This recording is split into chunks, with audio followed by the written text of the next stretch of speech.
Welcome to the world of soul liberation and soul healing, narcissistic and psychopathic abuse.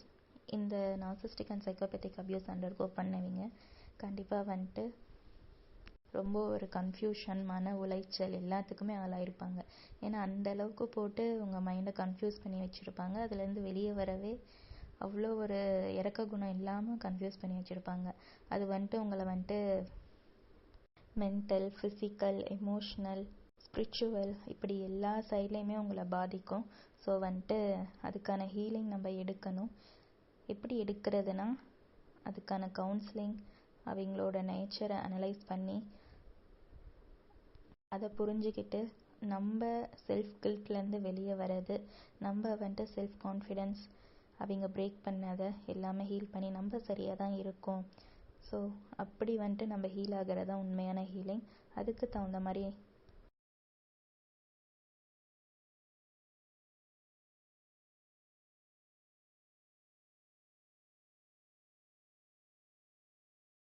So அதுக்கான நம்ம ஒரு healing journey தான்.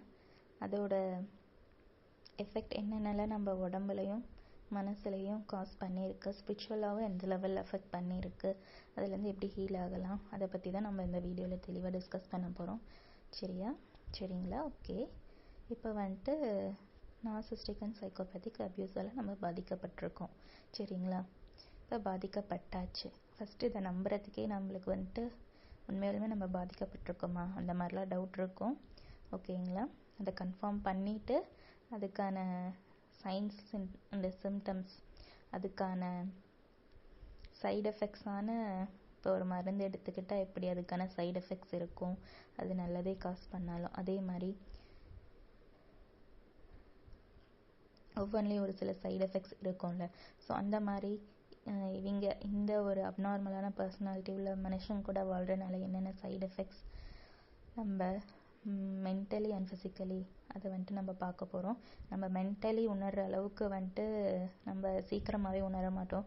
Physical side effects வந்ததுக்கப்புறம் தான் நம்ம இழக்கிற மாதிரி இருக்கும். ஸோ அந்த ஸ்டேஜில் தான் ஹீலிங்கே நம்மளுக்கு என்னாச்சு நம்ம தேடி கண்டுபிடிச்சி நம்ம ஹீல் பண்ணவே ஆரம்பிப்போம். ஸோ அது ரொம்ப லேட் ஸ்டேஜ் தான். ஆனால் என்ன பண்ணுறது, முக்கால்வாசி இந்த நார்சிஸ்டிக் அப்யூஸ் அண்ட் சைக்கோபேத்திக் அப்யூஸில் பாதிக்கப்பட்டவங்க கண்டிப்பாக அந்த ஃபிசிக்கல் சிம்டம்ஸ் வந்து தான் அவங்க என்னன்னு அவங்களுக்கு ஆனதை உணர்ந்து அதுக்கப்புறமேட்டு தான் நாலேஜ் எடுத்து ஹீல் ஆகியிருக்காங்க. But that is as God's grace. ஓகேங்களா? இப்போ நம்ம ஃபிசிக்கல் சிம்டம்ஸை பற்றி பார்ப்போம். சரிங்களா? ஃபிசிக்கல் சிம்டம்ஸை பொறுத்த வரைக்கும் உங்களுக்கு வந்துட்டு ஃபிசிக்கலாக வந்துட்டு ரொம்ப ஹெட்டேக், டயர்ட்னஸ், ரொம்ப ஒரு சோம்பலாகவே ஃபெட்டிகாக ரொம்ப எப்பயுமே டயர்டாகவே ஃபீல் பண்ணுவீங்க. அப்புறமேட்டு என்ன நடக்குதுன்னே உங்களுக்கு தெரியாது, எந்த வேலையுமே உங்களால் செய்ய முடியாது, ரொம்ப அப்படியே டயர்டாக ஃபீல் பண்ணுவீங்க. அந்த வேலை செஞ்சாலும் வந்துட்டு இப்போ ரெஸ்ட் எடுத்தால் பரவாயில்ல, ரெஸ்ட் எடுத்துகிட்டு மறுபடியும் வேலை செஞ்சால் நல்லாயிருக்கும் அந்த மாதிரி ஃபீல் பண்ணுவீங்க. ஏன்னா உங்களுக்கு வந்துட்டு பிரெயின் வந்துட்டு அவ்வளோ பாரம் இருக்குது.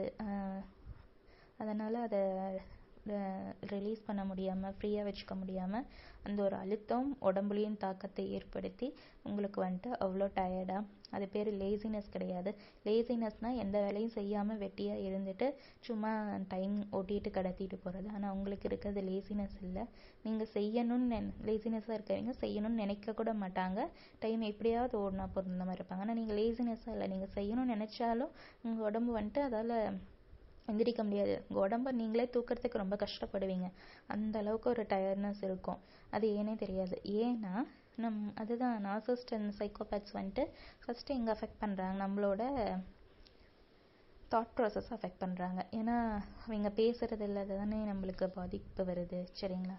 ஸோ அந்த தாட் ப்ராசஸ் அஃபெக்ட் பண்ணும் போது நம்மளுக்குள்ள ஒரு கன்ஃபியூஷன் க்ரியேட் ஆகும். கன்ஃபியூஷன் க்ரியேட் பண்ணால் ரொம்ப நாள் அந்த அப்யூஸில் இருக்கவங்களுக்கு பிரெயின் ஃபாக் இருக்கும். பிரெயின் ஃபாக்னா என்ன, பனிப்படர்ந்த மாதிரி. சரிங்களா?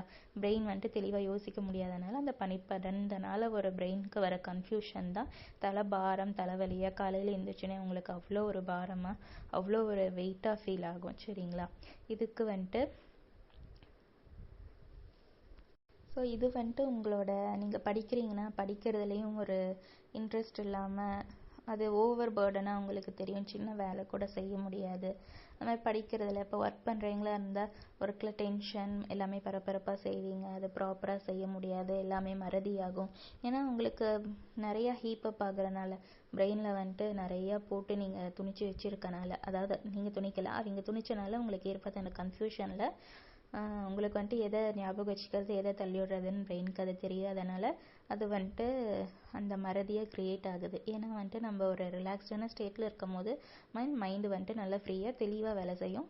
ஏன்னா நம்ம அமைதியாக இருக்கும் போது டக்குன்னு நமக்கு ஞாபகம் வரும். ஸோ அந்த மாதிரி ஒரு கன்ஃபியூஷனில் இருக்கும் போது இருக்கிற செய்கிற வேலையை நம்ம மறக்க 2 தடவை செய்கிறது நம்மளுக்கே கடுப்பாக இருக்கும். ஆனாலும் அந்த மாதிரி தான் நம்மளுக்கு நடக்கும். ஏன்னா நம்ம அதிலேருந்து ரிலீவாகி ஹீல் ஆகி வர வரைக்கும் இந்த மாதிரி தான் இருக்கும். ஆனால் நம்ம தைரியம் விடாமல் ஹீல் ஆனால் வந்துட்டு நம்ம வந்துட்டு கண்டிப்பாக ஹீல் ஆகலாம். சரிங்களா?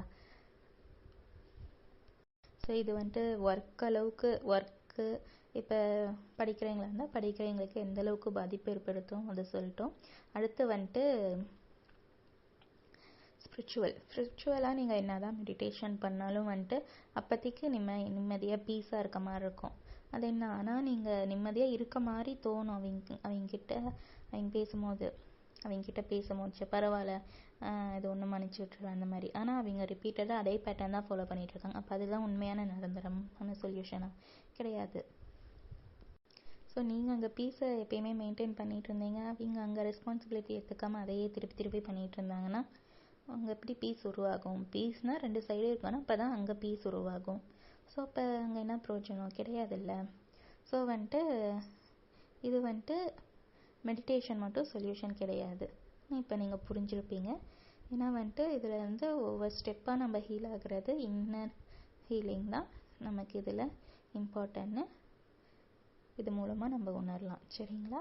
இதுதான் இதில் நம்ம 4 பார்த்தோம். ஃபஸ்ட்டு நார்சிஸ்டிக் அண்ட் சைக்கோபேத்திக் அப்யூஸால் வர மென்டல் கன்ஃபியூஷனால் வர்றது பிரெயின் ஃபாக். சரிங்களா? பிரெயின் ஃபாக்னால் பனிப்படர்ந்த மாதிரி நம்மளால் தெளிவாக யோசிக்க முடியாது, தலை பாரமாக இருக்கும், தலையில் வெயிட் வச்ச மாதிரி இருக்கும், காலையில் எழுந்திரிச்சோன்னே அவ்வளோ ஒரு ஹெட்டேக்காக இருக்கும். கொஞ்சம் சின்ன வேலை செஞ்சாலும் வந்துட்டு உங்களுக்கு வந்துட்டு டயர்டாக ஃபீல் ஆவீங்க. அந்த வேலை செய்கிறதுக்கு கூட நீங்கள் வந்துட்டு ஒரு 10 கிலோ வெயிட் தூக்குற மாதிரி உங்கள் உடம்பை தூக்கிட்டு இல்லை அந்த வேலையை செய்கிறதுக்கு அவ்வளோ கஷ்டப்படுற மாதிரி அந்த கஷ்டப்பட்டு நீங்கள் அந்த வேலையை செய்யறதுக்கு எஃபோர்ட் போட வேண்டியதாக இருக்கும். இந்த இதால் வந்துட்டு ஃபிசிக்கல் சிம்டம்ஸ்னால் நம்ம பார்த்தோம்னா வந்துட்டு ஏன்னா பிரெயின் தான் நம்ம உடம்போட முதல் சென்ஸ் ஆர்கன். ஓகேங்களா? பிரெயினில் தான் எல்லா ஹார்மோன்ஸும் சுரக்குது. சரிங்களா? இப்போ பிரெயினில் வந்துட்டு ஏதாவது அஃபெக்ட் ஆச்சுன்னா அடுத்து வந்துட்டு நம்ம உடம்புல அதோட தாக்கத்தை ஏற்படுத்தும். சரிங்களா? அப்போ வந்துட்டு நம்ம உடம்புல என்ன ஆகும்? ஆட்டோமேட்டிக்கலி நம்ம பாடி வந்துட்டு பிரெயின் என்ன ஸ்டேஜில் இருக்கோ அதுக்கு தகுந்த மாதிரி ரியாக்ட் ஆக ஆரம்பிக்கும். அதுக்கு தகுந்த மாதிரி ஆன சிம்டம்ஸ் என்னென்னா, ஃபஸ்ட்டு பிரெயினோட சிக்னல் வந்துட்டு அடுத்து எங்கே போகும்னா கட்டுக்கு, அதாவது நம்ம வயிற்று பகுதிக்கு. அங்கே தான் போயிட்டு பிரெயினுக்கு அடுத்து செகண்ட் நம்ம உடம்புல வந்துட்டு செகண்ட் சென்ஸ் ஆர்கன், அதாவது கட்டை வந்துட்டு நம்மளோட வயிற்று பகுதி வந்துட்டு 2வது மூளைன்னு சொல்லுவோம். ஏன்னா ஸ்ட்ரெஸ் வந்தால் நார்சிஸ்டிக் அப்யூஸால் ரொம்பவே ஸ்ட்ரெஸ் க்ரியேட் ஆகும். அப்படி ஸ்ட்ரெஸ் வந்தால் வந்துட்டு பிரெயினுக்கு அடுத்து வயிற்று பகுதியில் தான் போய் அது சேமிப்பாகுது. சரிங்களா? அந்த தாக்கம் நாள்பட அதில் ஹீல் ஆகாமல் இருக்கனால நம்ம அதோட பிரெயினோட தாக்கம் அடுத்து வயிற்று பகுதியில் தாக்கம் ஆரம்பிக்குது. சரிங்களா? ஸோ அப்படி வயிற்று பகுதியில் உங்களுக்கு ஸ்ட்ரெஸ் வந்துட்டு தங்க ஆரம்பிக்கும் போது, எமோஷ்னல் ஸ்ட்ரெஸ் படிய ஆரம்பிக்கும் போது உங்களுக்கு வயிறு தொடர்பான ப்ராப்ளம்ஸ்லாம் உங்களுக்கு வர ஆரம்பிக்கும். சரிங்களா? அது ஒவ்வொருத்தருக்கும் ஒவ்வொரு மாதிரி இருக்கும். ஆனால் காமனான சிம்டம்ஸ் வந்துட்டு கான்ஸ்டிபேஷன், மெயினாக வர்றது constipation, prolonged constipation and chronic constipation. ஏன் தான் கான்ஸ்டிபேஷன்? நீங்கள் நல்லா தான் தண்ணி குடிப்பீங்க, என்னன்னு தெரியாது, அப்புறமேட்டு என்ன தான் பண்ணாலும் உங்களுக்கு அந்த கான்ஸ்டிபேஷன் போகாது.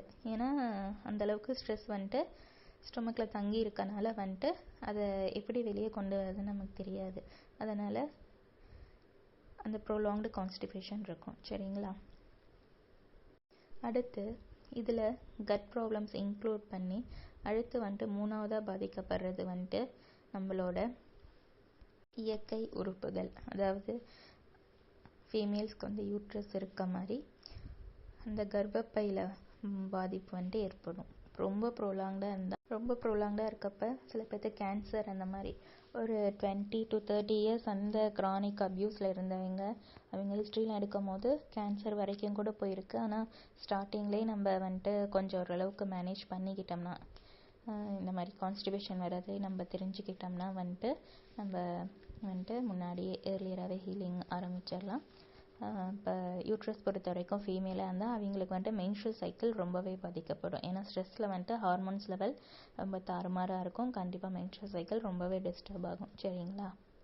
அடுத்து முக்கியமான ஒன்று, இந்த மென்டலி அஃபெக்ட் ஆகுறதுனால ஸ்லீப் ப்ராப்ளம் வரும். சரிங்களா? ஸ்லீப் நேரத்துக்கு தூங்க முடியாது, தூங்கினாலும் அந்த ஹைப்பர் விஜிலன்ஸில் போவீங்க. இதை பற்றி நான் உங்களுக்கு ஸ்லீப் தனியாக வீடியோ உங்களுக்கு அதை பற்றி தெளிவாக எக்ஸ்பிளைன் பண்ணுறேன். ஸோ இதில் நம்ம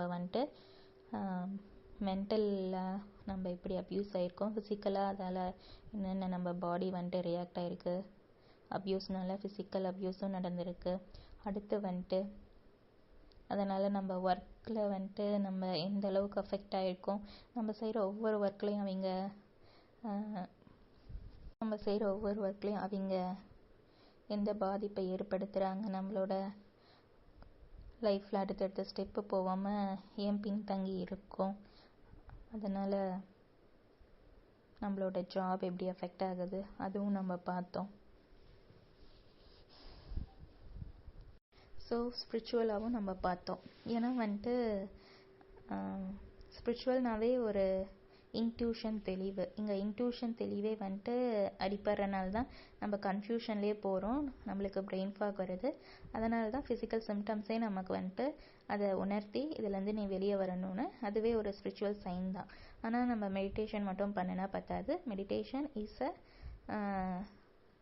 ரிலீவிங் பில் மாதிரி, அதையும் சேர்த்து இந்த ஹீலிங்கை நம்ம எடுத்துக்கிட்டால் தான் கம்ப்ளீட்டாக full and sure narcissistic and psychopathic அப்யூஸில் இருந்து நம்ம வெளியே வர முடியும். ஓகே, இந்த வீடியோ உங்களுக்கு கண்டிப்பாக யூஸ்ஃபுல்லாக இருக்கும்னு நினைக்கிறேன். ஹீலிங்க்கு ஃபஸ்ட்டு ஆமாம் நான் சைக்கோபேத்திக் அண்ட் நார்சிஸ்டிக் அப்யூஸில் நான் போயிருக்கேங்கிறத நீங்கள் கன்ஃபார்ம் பண்ணணும். இது முழுக்க இந்த வீடியோ சுய அனுபவத்தின் ரீதியில் எடுக்கப்பட்டது. சரிங்களா? நீங்கள் உங்களுக்கு ப்ரொஃபஷ்னல் ஹெல்ப் வேணும்னா நீங்கள் ப்ரொஃபஷ்னல் ஹெல்ப்பாகவும் காண்டாக்ட் பண்ணலாம். உங்களுக்கு